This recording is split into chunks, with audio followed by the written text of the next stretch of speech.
ద్రోణుడు ఎదురు నిలిచి మహాశరవృష్టి గురించి నాదాల్చి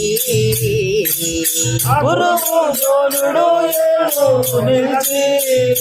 మహాశరవృష్టి గురించి నాదాల్చి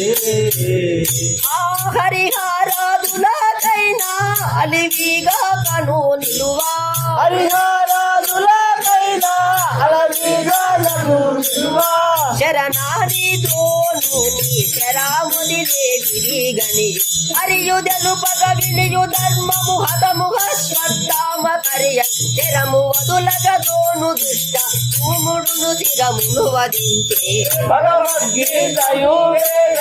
వినుము ఐదు నిగమార్గము నివేదారము ఆ కరినామౌకులాగి రూలదు